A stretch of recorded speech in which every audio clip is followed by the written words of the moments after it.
आपल्या समोर जबरदस्त असा एक प्रश्न आहे की प्लास्टिक प्रदूषण कमी करण्यासाठी ग्रीन डिपॉझिट स्कीम कोणत्या राज्यांनी सुरू केली, असा करंट अफेअरचा आपल्या समोर प्रश्न आहे. तर लक्षात घ्या, प्लास्टिक प्रदूषण कमी करण्यासाठी ग्रीन डिपॉझिट स्कीम नुकतंच कोणत्या राज्याने सुरू केली? प्रश्नाचं आपलं उत्तर आहे मेघालय राज्यानं ग्रीन डिपॉझिट स्कीम प्लास्टिक प्रदूषण कमी करण्यासाठी केली. कारण प्लास्टिक हे आजच्या काळामध्ये जगातलं सर्वात मोठं संकट बनलेलं आहे आणि याच्यावर उपाय म्हणून ग्रीन डिपॉझिट स्कीम सुरू केली आहे मेघालय राज्यानं. पाहू त्याविषयी थोडीशी माहिती. प्लास्टिक प्रदूषण कमी करण्यासाठी ग्रीन डिपॉझिट स्कीम कोणत्या राज्याने केली? मेघालयनं. दिनांक 14 डिसेंबर 2025 पासून सुरुवात केलेली आहे. पर्यटक आल्यावर प्लास्टिक वस्तू 100% रिफंडेबल डिपॉझिट भरावे लागणार आहे. उद्देश प्लास्टिक प्रदूषण कमी करणे, सस्टेनेबल टुरिझम वाढवणे. कारण टुरिझममध्ये हे जे कचरा आहे, प्लास्टिक कचरा हा फार आपल्याला त्रास देतो. त्यामुळे अशा प्रकारची मेघालय राज्यानं एक नवीन योजना सुरू केलेली आहे. मग मेघालय राज्याविषयी माहिती पाहता, मेघालय राज्याची स्थापना झाली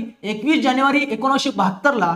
राज्यपाल कोण आहेत मेघालयाचे? तर सध्या CH विजयशंकर हे राज्यपाल आहेत. मुख्यमंत्री आहेत कॉनराड संगमा आणि राजधानी काय मेघालयाची? शिलाँग आहे. अशा प्रकारे प्लास्टिक प्रदूषण कमी करण्यासाठी ग्रीन डिपॉझिट स्कीम मेघालय राज्यानं सुरू केली आहे. अशाच प्रकारे चालू घडामोडीच्या अजून माहितीसाठी नवीन असताल तर चॅनल सबस्क्राईब करून ठेवा. तोपर्यंत धन्यवाद.